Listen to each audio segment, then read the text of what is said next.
All right, couple of examples here. I want you guys to do number 2 on your own. So I'd like you to pause your video right now and see if you can do this one on your own and check back with your answer in a second. All right, let's see how you guys did. We're gonna cross multiply 7 times x, 9 times 13. 7 times x, do in your head. 9 times 13, maybe you can, maybe you can't. I know 9 times 10 is 90, and then 9 times 3 is 27. So if I add 90 plus 27, I will get 117.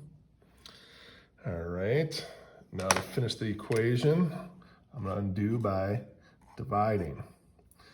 Now I will get x over here, and then I'm gonna go to my calculator on this one. I can't do that in my head. 117 divided by 7, 16.7.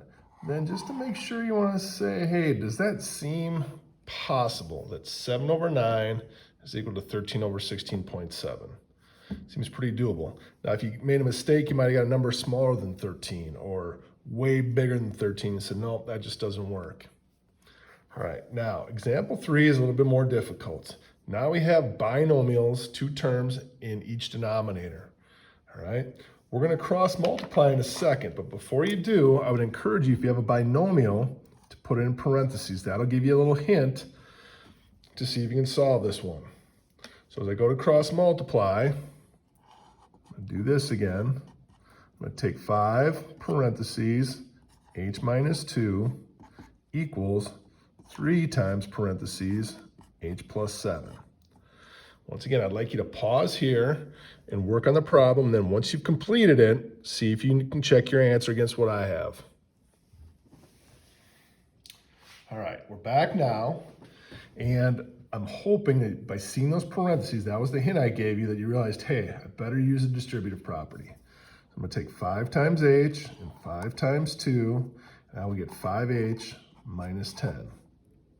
Okay, those were one of the simplifying steps we did from yesterday.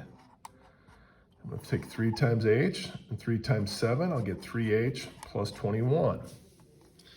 Now, I'm not ready to solve yet because I have an h on both sides. So we learned in 1.3 that I have to move one of them by adding or subtracting one of the 2 h's. I can subtract 5h from both sides, but then it's on the right and negative.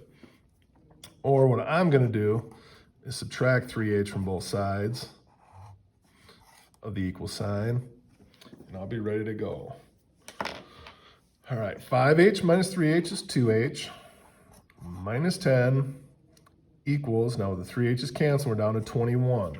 All right, now we're to our solving steps. We'll undo subtraction, and then we'll undo multiplication. So the opposite of subtracting 10 is to add 10 to both sides. We will get 31, and over here I'll have 2h. My last step, you guys are getting good at this by now, is to divide both sides by 2. Get h equals 15.5. Now, once again, I could plug those 2 numbers in to double check my answer, but with the decimals, it gets a little scary, but you should be able to check your work. All right, we'll come back with one word problem, and then you'll be on your way to doing 1.4.